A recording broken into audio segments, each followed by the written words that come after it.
सभी का टीच 15 का ऑनलाइन स्टडी प्लेटफॉर्म पर।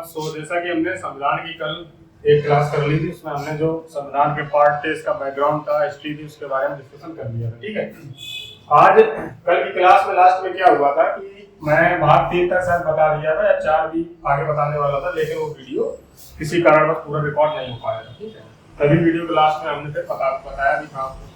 तो भाग 1 भाग 2 आपका कंप्लीट हो गया था। 3 में हमने कुछ एक चीजें आपको बता दी थी, कौन कौन से आर्टिकल्स इंपॉर्टेंट है। ठीक है, इसको हम दोबारा करेंगे यार, 4 को भी करेंगे, फिर 5, 6, 9, 12, 13, 14, 15 के बाद 17, 18, 19 और 20 इतने इंपॉर्टेंट है जिनको आपको पढ़ के जाना जरूरी है। और इनके अंदर जो आर्टिकल्स हैं, जो महत्वपूर्ण अनुच्छेद हैं, महत्वपूर्ण अनुच्छेद, ठीक है, सिर्फ उन्हीं को हम करेंगे। इसके अलावा जितने भी आर्टिकल जो आपके, जैसे आर्टिकल हमारे 395 है, इसमें से लगभग हमें याद होने चाहिए। अगर देखें मोटा मोटे तौर पे 130 आर्टिकल अनुच्छेद हमें याद होने चाहिए, अगर इंपॉर्टेंट हम निकालना चाहेंगे तो। ठीक है, अगर इतने याद हो जाएंगे तो बाकी जो है समझने में आसानी होगी। कल की क्लास में हमने बताया भी था कि कैसे याद करने हैं, तो भाग आपको शायद हमारे हिसाब से याद हो भी गए होंगे। ठीक है, तो भाग 1 में हमने क्या बताया था आपको कि संघ एवं राज्य के बारे में बातें हैं। भाग 2 में सिटीजनशिप, नागरिकता के बारे में बातें हैं। भाग 3 में मौलिक अधिकार हैं।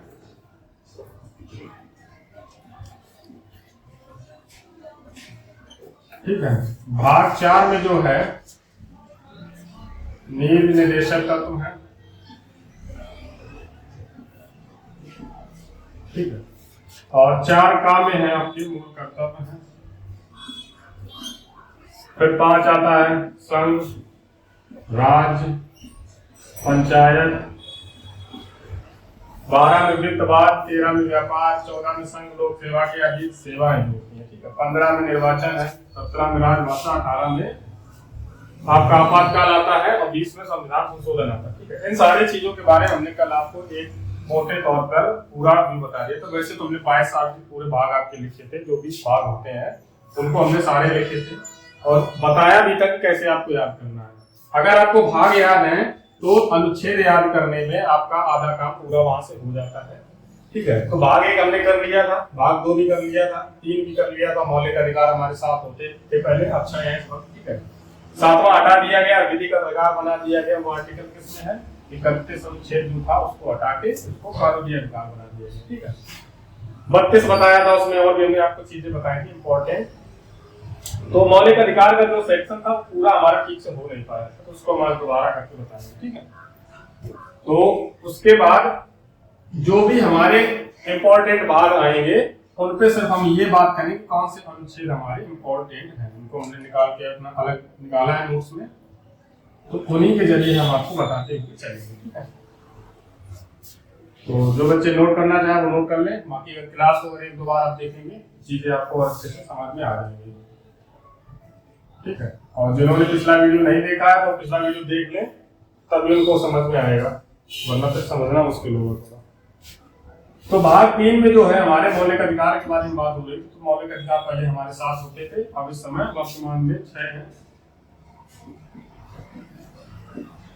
ठीक है, यहाँ से एक मोस्ट इंपोर्टेंट क्वेश्चन बनता है, संविधान का मैग्ना कार्टा किसे बोला जाता है?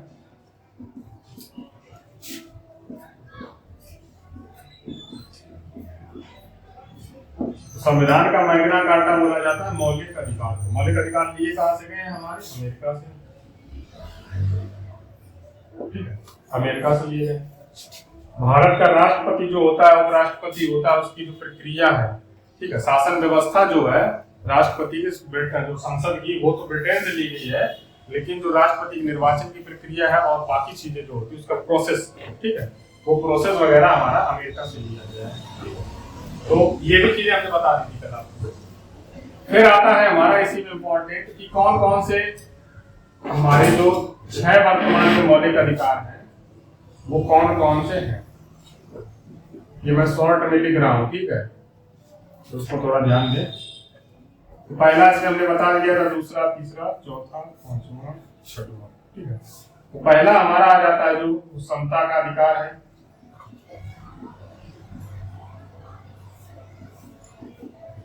14 से 18 तक होता है, ठीक है। इसमें आर्टिकल जो हमारे आते हैं 14 से 18 आते हैं। अब आप कहेंगे कि मौलिक अधिकार होते कितने अनुच्छेद के अंतर्गत हैं, तो ये अगर आपसे पूछ लिया जाए तो आप बताएंगे 12 से 35 तक, ठीक है। इसमें जो 12 नंबर आपका है और 13 नंबर, 12 में दिया गया राज्य की परिभाषा, ठीक है। राज्य की परिभाषा में क्या है, राज्य की परिभाषा से वहां ये मतलब है कि राज्य को जो उसके नागरिक हैं उनके अधिकारों का संरक्षण करना है, उनके अधिकारों को सुरक्षित रखना है और उनके प्रति जो उनका दायित्व बनता है उनको रोजगार देने का। एक अगर देखा जाए राज्य के नीति निर्देशक पत्र जो हमारा पार्ट आता है चौथा, उसमें ये बोला गया है, ये कहा गया है कि प्रत्येक राज्य को अपने नागरिकों के लिए रोजगार, स्वास्थ्य एवं उनके लिए मकान और अच्छी सड़कें, अच्छी सुविधाएं, उस 4 से 5 मूलभूत चीजें होती हैं, उनके बारे में उनको काम करना होता है किसी भी गवर्नमेंट को, ठीक है। जैसे कि सरकार होती है, अब सरकार किसी की भी हो उससे कोई मतलब नहीं होता, लेकिन वो सभी सरकारों के लिए वो चीज बोली है राज्य के नीति निर्देशक तत्व में, ठीक है। तो उसी तरीके से राज्य की परिभाषा में ये बात भी बोली गई कि राज्य का ये दायित्व बनता है कि वो अपने नागरिकों के मूल अधिकारों की रक्षा करे और उनके मूल अधिकारों को हानि न करे। मूल अधिकारों में क्योंकि हमारे सारे तरीके की बात होती है, शिक्षा का अधिकार है, रोजगार का अधिकार है, बोलने का अधिकार है, घूमने का अधिकार है, हमारे रोजमर्रा की जिंदगी में जो भी बेसिक इंस्टिंक्ट होते हैं, हमारे मूलभूत जरूरतें जो भी हमारी होती है, वो सारे हमारे मूल अधिकार हैं, उनको हमारे संविधान में शामिल किया गया है, ठीक है। तो इनकी सारी चीजों की रक्षा करने का, इन सारी चीजों को आगे बढ़ाने का, संरक्षण करने का जो दायित्व बनता है वो राज्य की परिभाषा जो अनुच्छेद 12 में इसको डिफाइन किया गया, डेफिनेशन इसकी दी गई है, ठीक है। तो इसको सिर्फ आपको इतना याद रखना है कि मूल अधिकारों की परिभाषा कहाँ पे दी गई है, क्योंकि हो सकता है कभी वो है अनुच्छेद में डायरेक्ट यही लिखा है राज्य की परिभाषा, लेकिन वो क्वेश्चन ऐसे भी घुमा के पूछेगा कि मूल अधिकार की परिभाषा कहाँ पर दी गई है, तो अनुच्छेद 12 में। 13 में है कि मूल अधिकारों का अल्पीकरण नहीं हो सकता है। हमने कल बता दिया था आपको कि मूल अधिकारों का अल्पीकरण नहीं हो सकता, मूल अधिकार अलग नहीं किए जा सकते हैं, उनको हटाया नहीं जा सकता, उनको डिफेक्शंस नहीं दिया जा सकता, उनको संक्रमणकालीन उनकी चीजें नहीं हो सकती हैं, उनको अलग तरीके से नहीं बताया जा सकता है, ठीक है। तो ये भी चीज उसमें बोली गई है, तो इन चीजों को आपको याद रखना है। इसमें हमने पहला आपको बता दिया समता का अधिकार, ठीक है। दूसरा जो आपका आता है इसमें बेटा, वो ये चीज है कि स्वतंत्रता के बारे में बात करता है। अगला जो हमारा भाग है,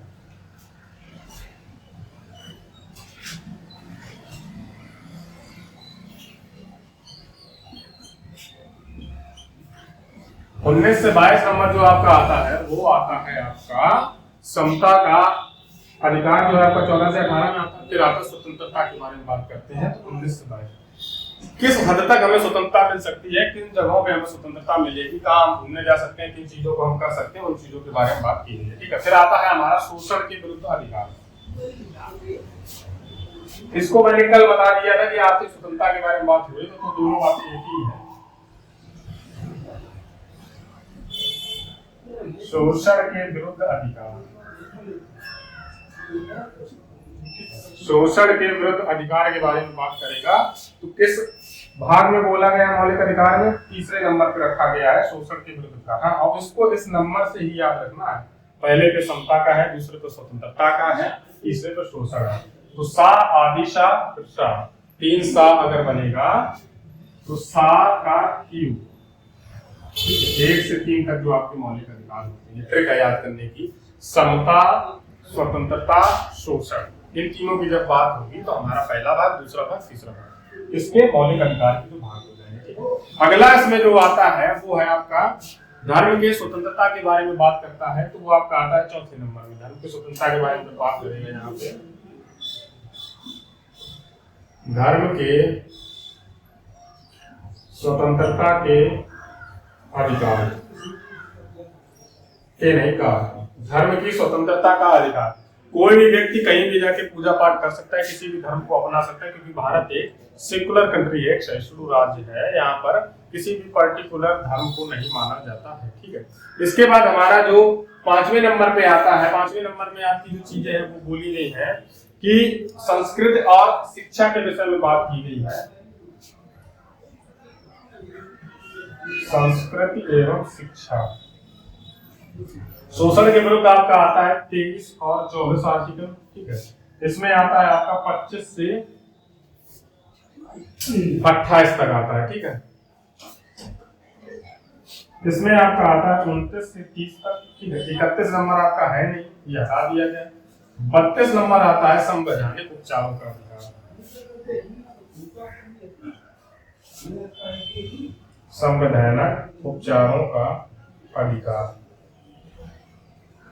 वो किसमें है? 32 नंबर। तो इतने सारे आर्टिकल्स आपको बेटा याद होने चाहिए, तभी आपका काम बन पाएगा आगे चल के और चीजें आपको ठीक से समझ में आ पाएंगी। है, फिर इसमें मैं बता देता हूँ, जैसे कि समता के अधिकार में है समानता क्या होनी चाहिए, हमें आर्थिक समानता होनी चाहिए, सभी के पास समान रोजगार होनी चाहिए, कानून की व्यवस्था समान होनी चाहिए सभी के लिए, न्याय की व्यवस्था समान होनी चाहिए और स्वास्थ्य की सब सुविधाएं हैं वो समान होनी चाहिए सबके लिए। तो ये हमारे समानता के अधिकार में अंदर आ जा सकता है। होटल कहीं घूमने जा रहे हैं, कुछ भी करने जा रहे हैं, उनके प्रति जो भी चीजें हैं उनको हमें ठीक से समझना है और ठीक से देखना होता है। ठीक है, तो उन चीजों को आप समझे और ठीक से याद करें। जो बच्चे अगर स्क्रीनशॉट लेना चाहें तो यहाँ से स्क्रीनशॉट ले सकते हैं।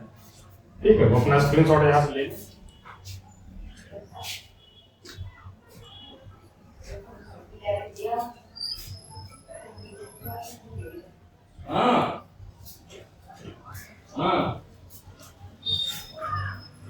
तो इसके बाद आ जाते हैं हम जो राइट टू प्राइवेसी एक्ट है। ठीक है, वो किसमें आता है? कुछ एक आर्टिकल है इंपॉर्टेंट, वो मैं आपको बता देता हूँ। जैसे कि आर्टिकल इसमें 14 नंबर हो जाएगा। ठीक है, इनको ध्यान से देखें मैं क्या बोलने जा रहा हूँ।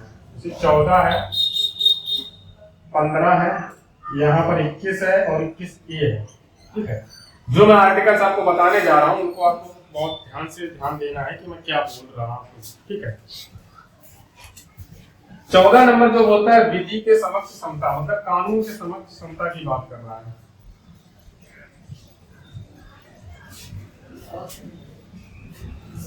कानून के विषय में बात कही जाएगी, कानूनी समानता की बात की जाएगी, तो 14 नंबर में आता है। ठीक है, उसके बाद अगर आएगा तो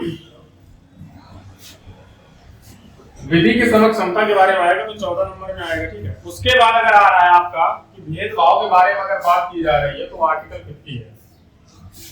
जात, लिंग, धर्म के आधार पर भेदभाव नहीं। ठीक है, जाति लिंग धर्म के आधार पर भेदभाव नहीं किया जाएगा। आर्टिकल 21 है जो वो आपका है प्राण एवं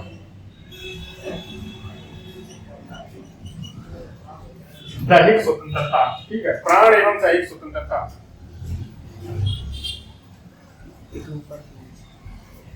प्राण एवं दैहिक स्वतंत्रता के बारे में जो बात है वो की गई है यहाँ पे। ठीक है, तो इनको मैं थोड़ा मिटाता हूँ, बोर्ड हमारा पूरा फिल हो गया, भर गया है, तो इसको मैं ठीक से एक्सप्लेन करने की कोशिश करता हूँ कौन कौन से आर्टिकल हैं। ये देखो आपका पूरा हो गया, इसको आपको याद करना है। ये भाग हो गए हमारे, तीसरा चल रहा है अभी। ठीक है, तो इसमें हमें क्या करना था, जैसे कि मैंने 14 बता दिया, विधि की समता 15 बता दिया, जाति लिंग धर्म आधार क्या है, फिर 21 है, फिर 21 ये बताना है हमें। 21 में शिक्षा का अधिकार है, आर्टिकल 21 है। ठीक है, इसको बोलते हैं right to education, RTE act बोलते हैं इसको। ठीक है, फिर राइट टू प्राइवेसी, RTP जिसको बोलते हैं, प्राण एवं दैहिक स्वतंत्रता, प्राण एवं दैहिक स्वतंत्रता के बारे में आर्टिकल 21 में बात की जाएगी। ठीक है, तो इतनी चीज अभी इसको पता होना चाहिए। शिक्षा का अधिकार हो गया। फिर यहाँ पे जो हमारी बातें आती हैं वो है 22 नंबर में, अगर आपसे बात की जाए 22 नंबर में पूछ लिया जाए तो गिरफ्तारी के संरक्षण के विषय में बात की गई है। वो हमारा आर्टिकल 22 नंबर में हमारी बात करता है। कहाँ पे गया? यहाँ पे गिरफ्तारी के बाद के अधिकारों का संरक्षण। अगर हमें वही गिरफ्तारी होती है तो उसके बाद मुझे क्या क्या अधिकार मिले हैं, उन चीजों के बारे में अगर पूछा जाए, उन चीजों के बारे में अगर आपसे क्वेश्चन पूछा जाता है कि किस अनुच्छेद में इस बारे में वर्णन किया गया है, व्याख्या की गई है, तो आपको क्या बताना है? तो आपको बेटा बताना है कि गिरफ्तारी के बाद के अधिकारों का संरक्षण के विषय में अनुच्छेद 22 में डिस्कशन किया गया है, 22 में बताया गया है। तो इतनी चीज आपको पता होनी चाहिए यहाँ पे, ठीक है। फिर आता है यहाँ पे अगर हम देखें 21, हमने कहा आपको बता ही दिया है, जो 21 नंबर में प्राण एवं दैहिक स्वतंत्रता, इसको हम राइट टू प्राइवेसी भी बोलते हैं, जिसको हम बोलते हैं निजता का अधिकार, ठीक है। निजता का अधिकार के बारे में बात करते हैं, तो उस चीज को भी आपको समझना होगा, ठीक है। हो सकता है मैं वीडियो में पीछे जा रहा हूँ तो उसके विषय परेशान हो, जो मैं बोल रहा हूँ उसको सुनने की कोशिश करें, ठीक है। गिरफ्तारी के बाद अधिकारों के संरक्षण और शिक्षा का अधिकार, ये तीनों आर्टिकल आपके मोस्ट इंपोर्टेंट हैं पेपर के हिसाब में देखते हुए, मोस्ट इंपोर्टेंट।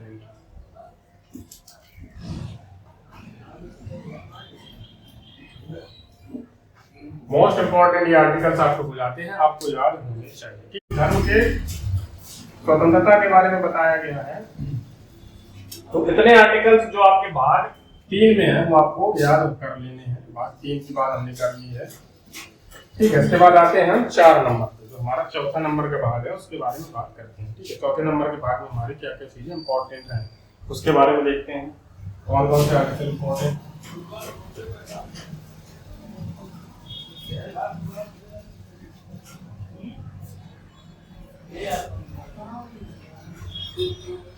ठीक है, तो बेटा चौथे नंबर में जो आर्टिकल्स हैं वो ये हैं। भाग 4 में पहले है कि आपको पता होना चाहिए, ये दे सकता है राज्य के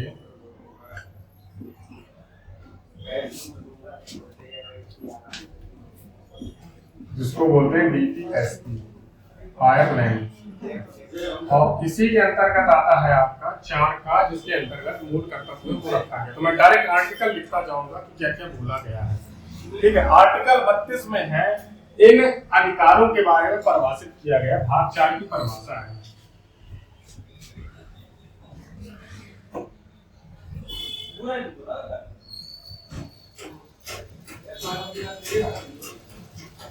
पहले तो ये लिख लें यहाँ पे, जैसे कि मूल अधिकार हमारे 12 से 35 थे, तो 36 से 51 तक हमारे डीपीएसपी है। तो 36 में है आपका डेफिनेशन, परिभाषा दी गई है।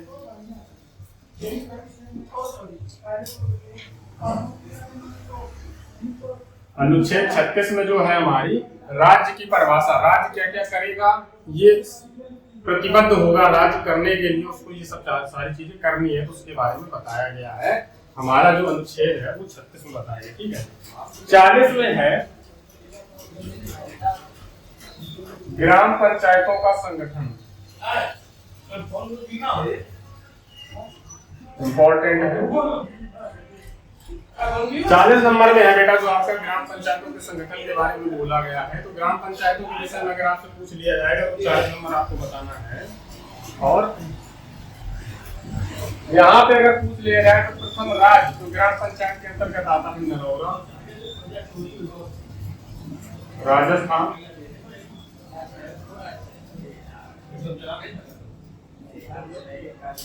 हमारे भारत में कितने स्तर की पंचायती व्यवस्था है? तो त्रिस्तरीय, 3 स्तरीय है। कौन सी समिति के अंतर्गत पंचायतों का गठन भारत में किया गया था? ठीक है, तो ये चीज भी आपसे पूछी जाएगी, तो उसको कमेंट बॉक्स में कमेंट करके बताएं। 48 नंबर में आता है कृषि एवं पशुपालन संगठन।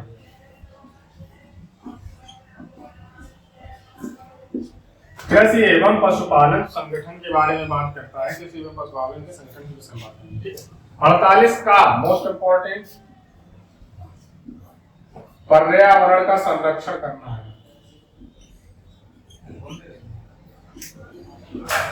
ठीक है। पर्यावरण के संरक्षण के बाद आता है 50 सार्वजनिक इमारतों का संरक्षण। सार्वजनिक इमारतों का संरक्षण बोला गया है 50 में, ठीक है। उसको भी आपको याद रखना है, इसको भी आप याद करते चलिए। तो भाग 4 में आपको जो याद रखने वाले अनुच्छेद हैं वो इतने हैं, आपको 36, 40, 48 का और 50 इतने अनुच्छेद आपको भाग 4 में याद रखने हैं, ठीक है। तो बिल्कुल इसको स्क्रीनशॉट ले लें या फिर याद कर लें, जो जैसा भी है उसको याद करें। 48 कृषि एवं पशुपालन, 48 का पर्यावरण का संरक्षण, ठीक है, ये याद रखें। 50 में है सार्वजनिक इमारतों का संरक्षण, ठीक है, तो इस चीज को समझे। 36 में परिभाषा दी गई है, नीति निर्देशक तथ्यों के बारे में परिभाषित किया गया। 40 में ग्राम पंचायतों का संगठन है। ये सारे बेटा मोस्ट इंपोर्टेंट है, आपके आर्टिकल आपको याद होने चाहिए। अब रही बात मूल कर्तव्य, तो मूल कर्तव्यों के विषय में जो भी बात की गई है वो 51 का में बात की गई है। डायरेक्ट क्वेश्चन यही पूछा जाता है कि मूल कर्तव्यों का वर्णन संविधान के किस भाग में है, कौन से अनुच्छेद में है। तो 51 का में 4 का भाग है, 4 का, और अनुच्छेद आर्टिकल के अंतर्गत है 51 का। कितने मूल कर्तव्य है वो हमें कमेंट बॉक्स में कमेंट करके बताएं। मूल कर्तव्य लिए कहां से गए हैं वो भी कमेंट बॉक्स में कमेंट करके बताएं, ठीक है। अब आते हैं भाग 5 पे।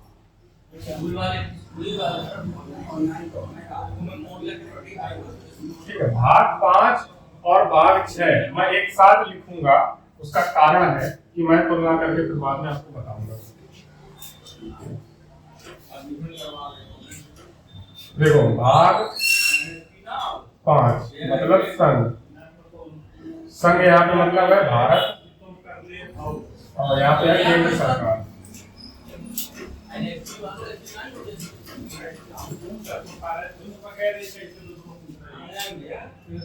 भाग 6 में आता है राज्य। राज्य का मतलब है राज्य सरकार से।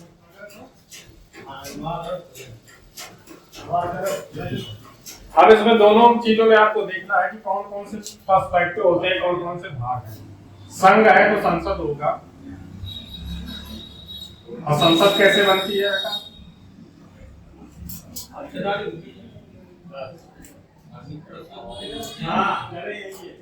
राष्ट्रपति से, राष्ट्रपति से बनती है संसद। और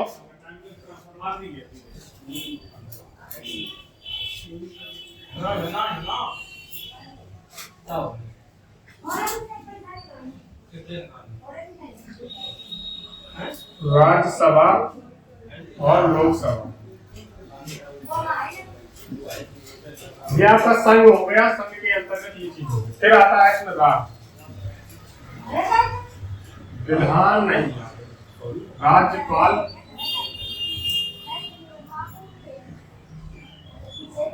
विधान परिषद, विधानसभा। ये तुम्हें पता होने चाहिए पहले तो आपको, ठीक है। राज्यसभा है, इसको भंग नहीं किया जा सकता, ये भंग हो सकती है।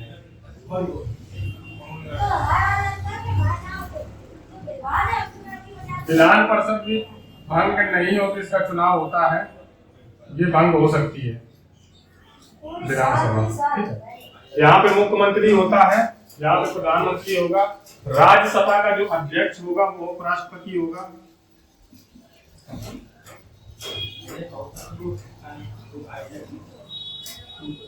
राष्ट्रपति तो आपका हो गया देश का प्रथम नागरिक।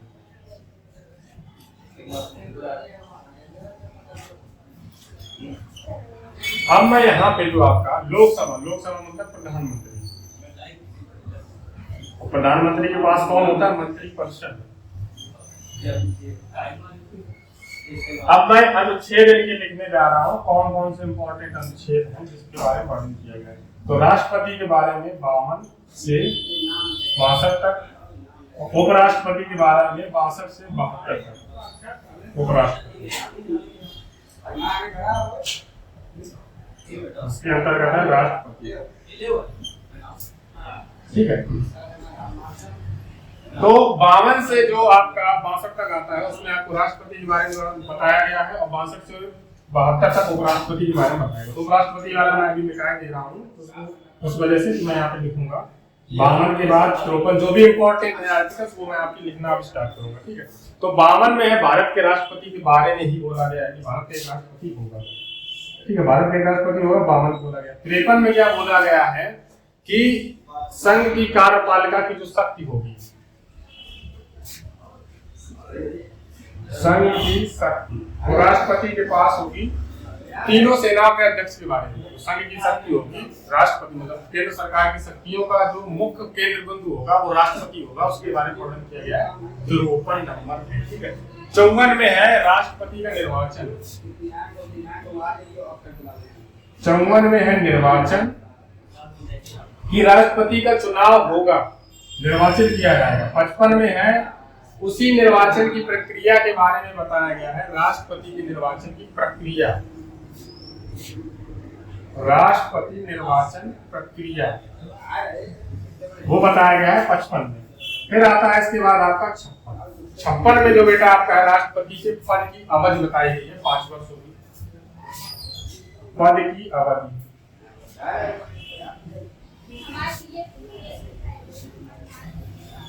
पद की अवधि है वो आपके राष्ट्रपति के 56 होगी। ठीक है, तो उसको आपको याद रखना है। फिर आता है जो उसमें बोला गया है राष्ट्रपति के शपथ के बारे में अगर पूछ लिया जाए, सा से शपथ, सा से साठ, ठीक है, ऐसे याद रखना, साठ तो शपथ। इतने आर्टिकल है जो आपको राष्ट्रपति के बारे में याद होने चाहिए। 61 भाषण भी है यहाँ पे, आप याद कर सकते हैं। राष्ट्रपति पर महाअभियोग चलाने की प्रक्रिया के बारे में बताया गया है। 62 में जो आपका है वो आपको बोला जाता है राष्ट्रपति पर व्यक्ति के जो चीजें होती हैं भारत के लिए निर्वाचित, अन्य समय और बाकी चीजों के बारे में वर्णन किया है भाषण में। तो 61 भी याद रखें आप, 61 में महाअभियोग चलाया जाएगा, 61 नंबर बोला गया। राष्ट्रपति अध्यादेश जारी करता है, उस किस अनुच्छेद में रखा गया, 123 में, उसको यहीं पे याद कर ले। राष्ट्रपति द्वारा अध्यादेश जारी करने की शक्ति अनुच्छेद 123 के अंतर्गत आती है। ठीक है, इसको याद कर ले। तो ये सारे अनुच्छेद है राष्ट्रपति के अंतर्गत। अब आ जाते हैं यहीं पे उपराष्ट्रपति के बारे में बात कीजिए। तो 63 आर्टिकल नंबर है जो, हाँ, तो राज्यसभा में उपराष्ट्रपति होता है। 63 नंबर में आपका उपराष्ट्रपति के बारे में बोला गया। 64 सेम चले गए, 64 में निर्वाचन के बारे में फिर से बात कर लेंगे हम। 64 में उपराष्ट्रपति का पदेन सभापति होगा, पदेन सभापति किसका होगा, राज्यसभा का। जो उपराष्ट्रपति होगा वो राज्यसभा का ही अध्यक्ष होगा, पदेन सभापति। 65 में जो बोला गया है उपराष्ट्रपति के रिक्त, राष्ट्रपति का जब पद रिक्त हो जाएगा तो उपराष्ट्रपति उस पर कार्य करेगा, ये चीज बोली गई है। उपराष्ट्रपति का निर्वाचन बोला गया है 66 में। 66 में निर्वाचन है उपराष्ट्रपति का, इंपॉर्टेंट हो जाता है, पूछा जाएगा। 67 में उपराष्ट्रपति के पद की अवधि पूछी गई है। ठीक है, ये याद करें, उस चीज को याद रखें आप पहले। तो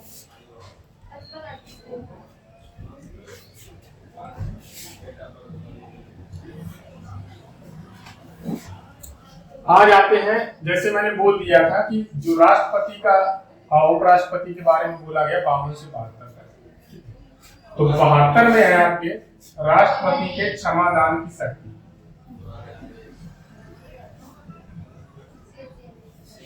क्षमादान की शक्ति के बारे में बताएंगे। ठीक है, अब आ जाते हैं संघ की कार्यपालिका की शक्ति का विस्तार, मतलब लोकसभा के बारे में वर्णन किया गया है आपका आर्टिकल 73 में, अनुच्छेद 73 में।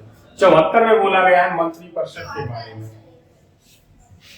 74 नंबर में बेटा जो आपका बोला गया है वो मंत्रिपरिषद के बारे में। जिन बच्चों को स्क्रीनशॉट लेना तुरंत ले ले, फिर मैं इसको एक साथ ही पूरा लिखूंगा, वो भी वहां तक लिख दिया। ये भी राज्यपाल के सारे अनुच्छेद यहाँ लिखूंगा, विधान परिषद, मुख्य प्रदेश। ये पूरा जो आपका है 252 तक पूरा एक साथ ही खत्म हो जाएगा, इतना ध्यान कर लेना। ठीक है,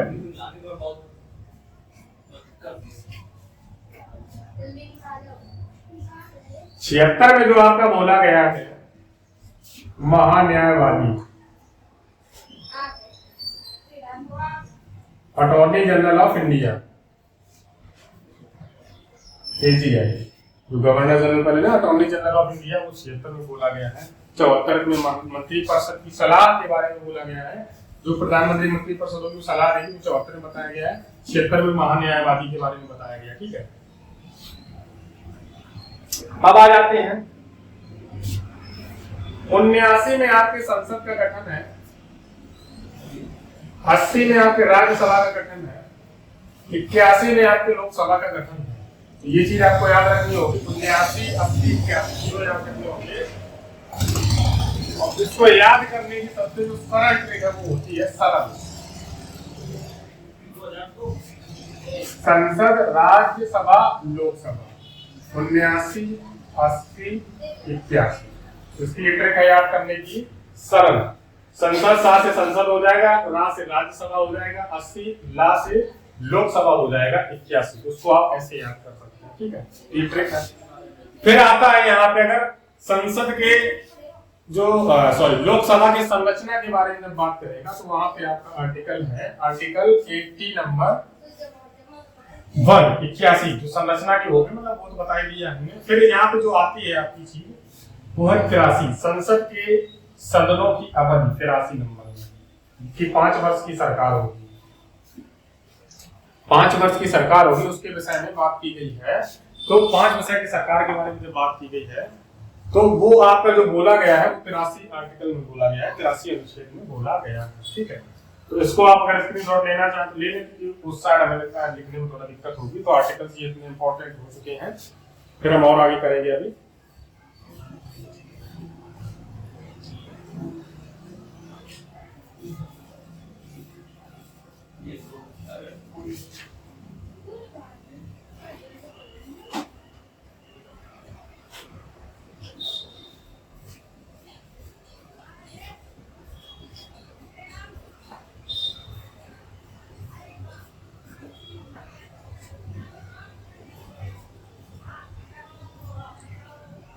अब आ जाते हैं आर्टिकल, हम 83 तक हो गया है, 83 से सीधा पहुंचेंगे हम 93 पे। तो 93 में बोला गया बेटा लोकसभा का अध्यक्ष, 94 में बोला गया है समय अवधि। इनकी जो समय अवधि होगी वो 94 में बोली गई है, ठीक है। तो इन चीजों को याद रखिए।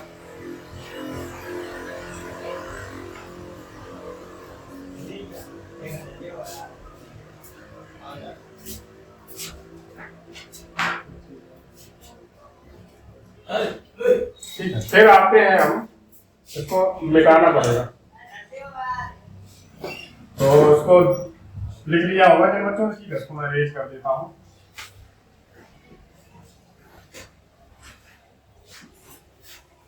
तो इन सारे आर्टिकल में सिर्फ इंपॉर्टेंट ही लिख रहा हूं, क्योंकि पूरा लिखने में तो बहुत टाइम लग जाए, क्लास प्रॉब्लम भी हो जाएगी। तो उसको समझाने के लिए सिर्फ मैं इंपॉर्टेंट ही लिखूंगा, ठीक है। तो अगला भी लिखते हैं। अगला ये है कि जो राज्यसभा लोकसभा की संयुक्त बैठक जब होगी तो वो किस अनुच्छेद के तहत होगी, और धन विधेयक जो पास किया जाएगा वो किस अनुच्छेद में होगा। तो संयुक्त बैठक है 108 में,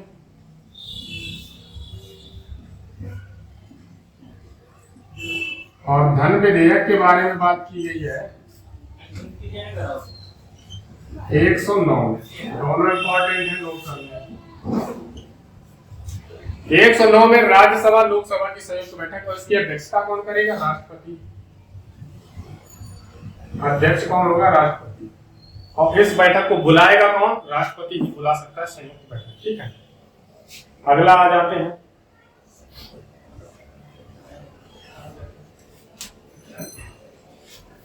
अगला है बेटा आपका 124 नंबर, उच्चतम न्यायालय की स्थापना। जो आपके सुप्रीम कोर्ट की स्थापना के बारे में बात की गई है वो अनुच्छेद 124 में बात की गई है। इसी के समानांतर होता है 214 उच्च न्यायालय की बात की गई। उच्चतम न्यायालय और उच्च न्यायालय, सुप्रीम कोर्ट, हाई कोर्ट स्थापना, दोनों चीजों को याद रखना है, ठीक है। मोस्ट इंपॉर्टेंट है दोनों।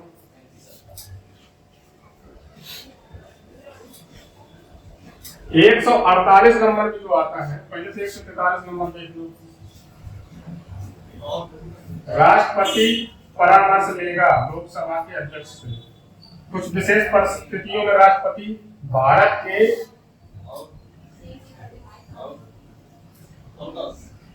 जो सुप्रीम कोर्ट के जज हैं उनसे परामर्श ले सकता है, 143 में। 148 नंबर में बेटा जो है आपका 148 नंबर मोस्ट इंपोर्टेंट इसलिए हो जाता है कि 148 नंबर में भारत का नियंत्रक एवं महालेखा परीक्षक के बारे में बोला गया है। नियंत्रक एवं महालेखा परीक्षक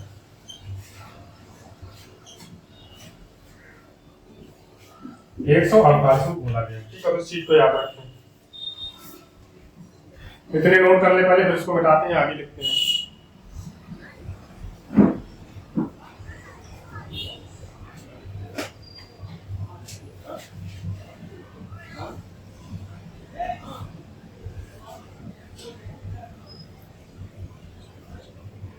अब आ जाते हैं राज्यपाल। तो राज्यपाल के विषय में जो डायरेक्टली बोला गया वो 153 में कि राज्यपाल होंगे। ठीक है, इनके जो प्रक्रिया होगी, इनका जो सिस्टम होगा, किस तरीके से इनको गठित किया जाएगा, किस तरीके से इनको नियुक्त किया जाएगा, तो राज्यपाल की नियुक्ति के बारे में जो बोला गया 155 में बोला गया है। ठीक है, राज्यपाल की जो नियुक्ति के बारे में वो 155 में बोला गया है। फिर इसके बाद जो आपका इंपॉर्टेंट आता है 156 राज्यपाल की पदावधि। ठीक है, राज्यपाल की पदावधि के बारे में बात आ जाती है। ठीक है, राज्य का जो संचालन करने की, राज्य सरकार का संचालन है जो, वो है 166 में।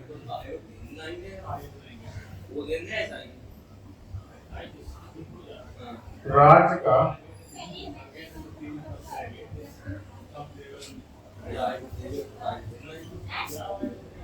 राज्य का संचालन, ठीक है, तो वो है आपका 166 नंबर आ जाएगा। इतना आपने देख लिया होगा, तो इतना आप नोट करें। क्लास तो काफी बड़ी हो चुकी है।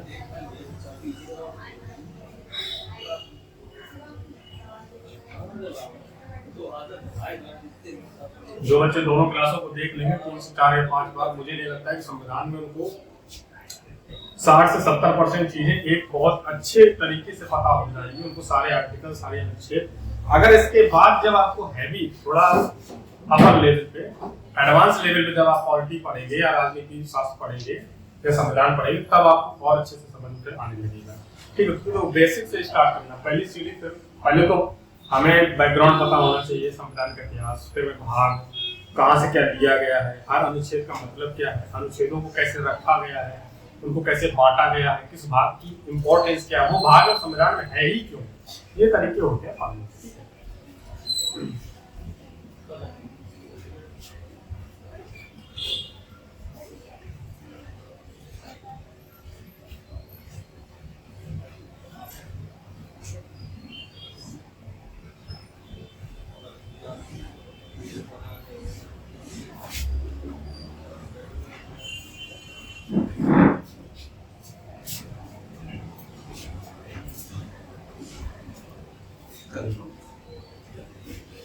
तो इतना सारा आपने नोट कर लिया होगा, तो उसको फिर देखते हैं आगे।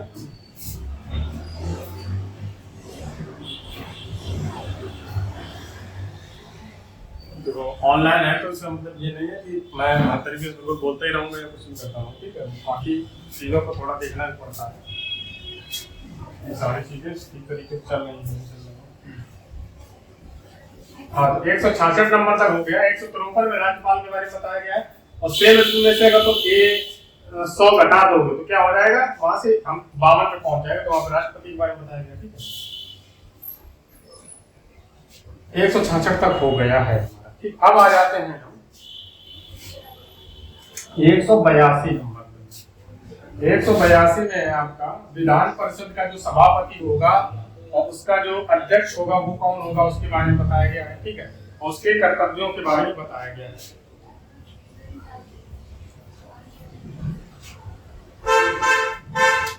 199 में हमारा जो है राज्य के बारे में बात कर रहे हैं, इसको हटा ही देते हैं, यहीं पे लिखते हैं सीधा 199 धन विधेयक के बारे में बताया गया है। धन विधेयक जो पास किया जाएगा, जो बिल पास किया जाएगा, उसके बारे में 199 अनुच्छेद में बताया गया है कि राज्य सरकार जो भी बिल पास करेगी विधानसभा में, उसके बारे में चीजों को बताया गया है 199 आर्टिकल में। इसके पहले देख लेते हैं कोई भी अन्य इम्पोर्टेंट आर्टिकल अगर रह गया हो तो उसके विषय में जान लेते हैं। 214 मैंने बता दिया था कि राज्यों के लिए उच्च न्यायालय 214 उच्च न्यायालय राज्यों के लिए।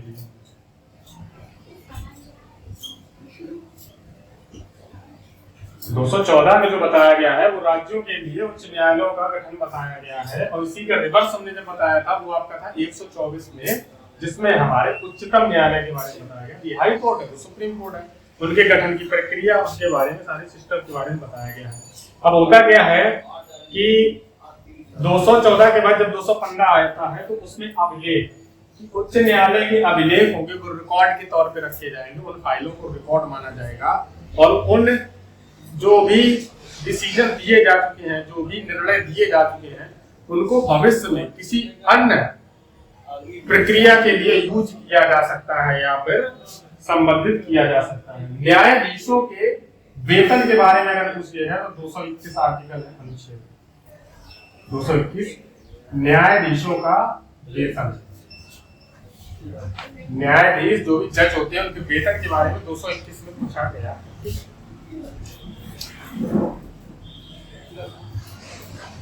जैसे उच्चतम न्यायालय रिट जारी करता है, अध्यादेश जारी करता है, सॉरी इसको अध्यादेश नहीं बोलते, रिट ही लिख देते हैं, रिट सीधा रखते हैं। कोई भी ऑर्डर देता है, ठीक है, चाहे वो हाई कोर्ट हो चाहे वो सुप्रीम कोर्ट हो, तो वो किस तहत के तहत देगा, ठीक है। ये तो हम सिर्फ यहाँ पे हाई कोर्ट के बारे में बात कर रहे हैं, सुप्रीम कोर्ट के लिए नहीं होगा। यहाँ पे वो रेट किसके तहत जारी की जा सकती है, कुछ विशेष परिस्थितियों में। तो 226 आर्टिकल 226 के तहत रेट जारी करने की शक्ति है वो आपके है पास में किसके,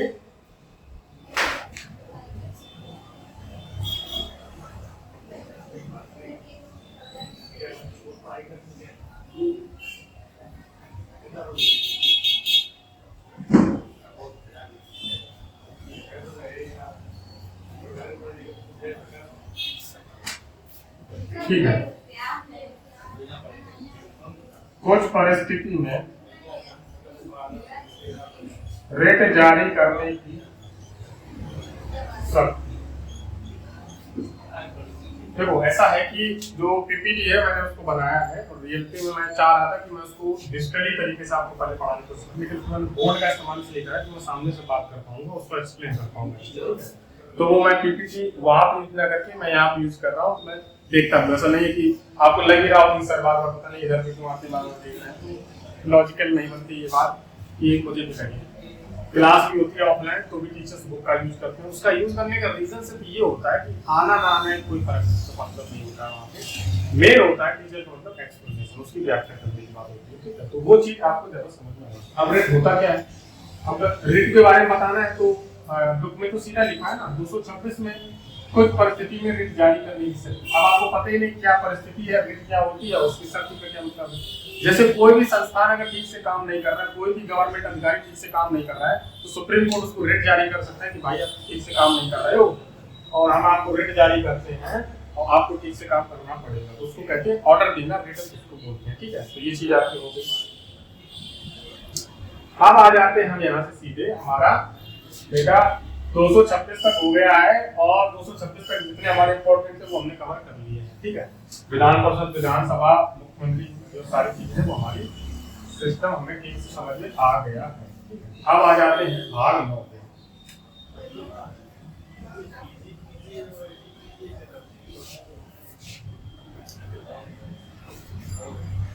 भाग 9 मतलब पंचायत 243, ठीक है। पंचायतों के बारे में जो है, पंचायत नगर पालिका एवं सहकारी समिति के बारे में जो बताया गया है वो 243 में बताया गया है, ठीक है। 243 में होगा हमारे पंचायतों के गठन के बारे में बताया गया, ठीक है। 9 का में हमारी नगर पालिका आती है,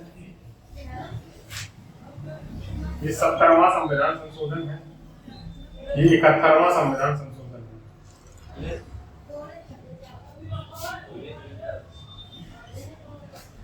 ठीक है, 71वां संविधान संशोधन, 72वां संविधान संशोधन। ठीक है 71वां 72वां, मतलब 71 के अंदर पंचायत है, 72 के अंदर नगर पालिका है, और इन दोनों का कंबाइंड एक संविधान संशोधन है 70 कि भारत में पंचायती राज व्यवस्था का गठन किया जाए, उसके बारे में जो डिस्कशन किया गया 70 में, फिर 71 के अंतर्गत पंचायत रखा गया, 72 के अंतर्गत नगर पालिका, ठीक है। तो ये चीज आपको पता होनी चाहिए। भारत की संचित निधि और अकस्मात निधि दोनों के बारे में पता होना चाहिए। 266 और 267 संचित निधि मतलब भारत का खजाना जिसको बोलते हैं, वो किसमें रखा गया है 226 में। आकस्मिक निधि इमरजेंसी रुपया जो होता है उसको कहाँ रखा गया है, वो है 267 में। दोनों चीजों के बारे में पता होना चाहिए, इंपॉर्टेंट हो जाते हैं, ठीक है। फिर चलते हैं आगे। वित्त आयोग किसमें रखा गया है 280 में बेटा, 280 है जो आपका वित्त आयोग है। वित्त आयोग जो होगा फाइनेंशियल ऑर्गेनाइजेशन जो भारत का होगा, जो योजनाएं बनाएगा, कार्य योजना बनाएगा, इसी वित्त आयोग के अंतर्गत कौन काम करता है, नीति आयोग, जो भारत के लिए योजनाएं बनाता है, जो भारत के लिए सारी चीजों का ब्यौरा निकालता है, वो NITI Aayog, national institute for transforming India जिसको बोला जाता है, ठीक है। तो 280 ये हो गया। फिर आते हैं इसमें संपत्ति का अधिकार जो हटाया गया था, उसको कहां पर लाया गया 301 का संपत्ति का अधिकार, जो कि एक कानूनी अधिकार है, ठीक है।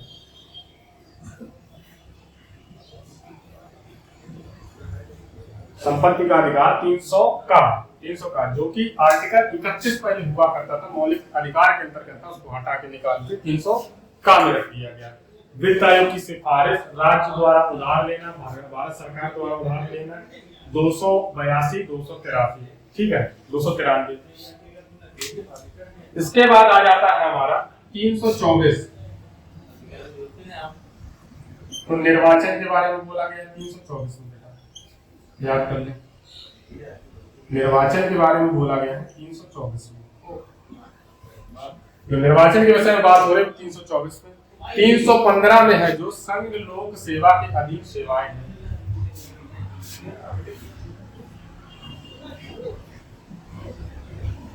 संघ लोक सेवा, संघ एवं राज्य के अधीन जो लोक सेवा की सेवाएं हैं, संघ लोक यूपीएससी जो आपका होता है पेपर करवाते हैं, राज्य का हो चाहे केंद्र का हो, तो उसकी जो सेवाएं हैं उसके बारे में वर्णन किया गया है भाग 14 में और आर्टिकल 315 में, ठीक। इसके बाद आर्टिकल आता है आपका 324 जिसमें निर्वाचन के बारे में बात की गई है, ठीक है। 324 में निर्वाचन के बारे में बात की गई है।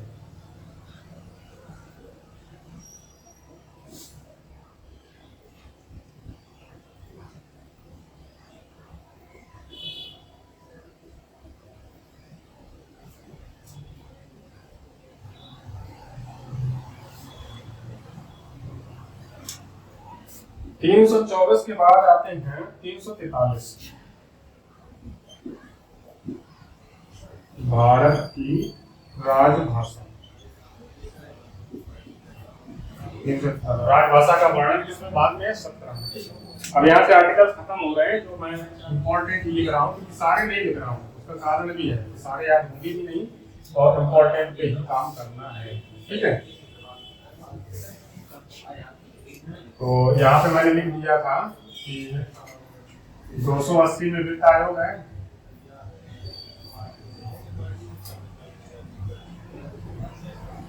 324 में है आपका निर्वाचन, 343 में है राजभाषा, 343 तक पहुंच गए राजभाषा। 352 356 360 वित्त आपातकाल,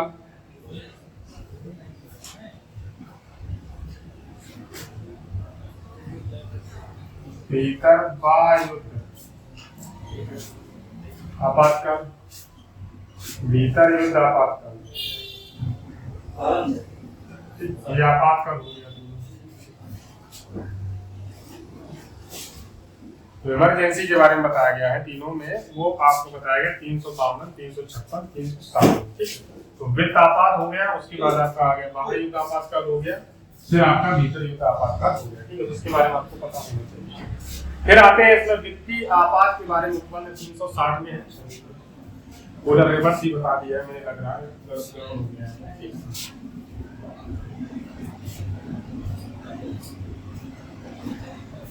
वित्त आपात बाह्युक्त भीतरी अशांति, ये सही है।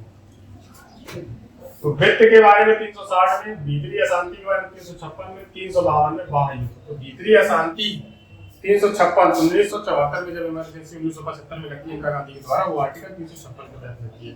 और इसमें पहले संशोधन नहीं था, अब संशोधन है कि राष्ट्रपति की सलाह पर लगेगी और मंत्रिपरिषद की सलाह पर लगेगी, संसद का वहां पे एक बिल पास किया जाएगा तभी इमरजेंसी लग सकती है। ठीक है। आपात की घोषणा का प्रभाव 352 356 360, ठीक है। और 378 लोक सेवा आयोग के बारे में बात की गई है।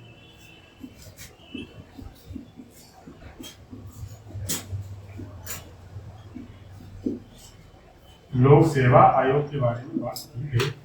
तो ये बेटा आपके कुछ मोस्ट इंपॉर्टेंट आर्टिकल थे, सॉरी 370 नहीं 378 है। 370 में आपका है जो संविधान संशोधन की प्रक्रिया के बारे में बात की गई है 368 में।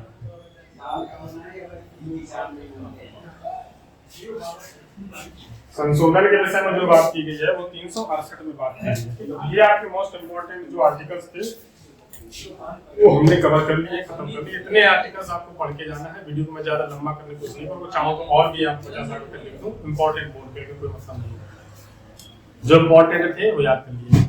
कोशिश करें कि इनके जो आगे पीछे के एक दो आर्टिकल्स हैं वो आप पता कर लीजिए। जैसे मैंने 280 बताया वित्त आयोग, तो 279 में क्या है, 278 में क्या है, 282 में क्या है, 283 में क्या है, ऐसा कॉपी में जाके देख लें, एक दो पीछे आगे पीछे, ठीक है। क्योंकि हो सकता है वित्त आयोग के बारे में जब बताया जाएगा तो उसके नीचे प्रक्रिया दी गई होगी, आयोग के अंतर्गत कितने सदस्य होते हैं, उनकी अवधि क्या होती है, ये आपका एक तरीके से टॉपिक हो जाएगा। तो इसके सब टॉपिक के अंतर्गत थोड़ा थोड़ा अपना खुद से रिवीजन कर लीजिए। उसको मैंने यहाँ पे ज्यादा एलोबरेट नहीं किया, तो एक क्लास फिर हमारी बहुत लंबी हो जाएगी, तो दिक्कत होगी उसमें, उतना भी समय है नहीं, ठीक है।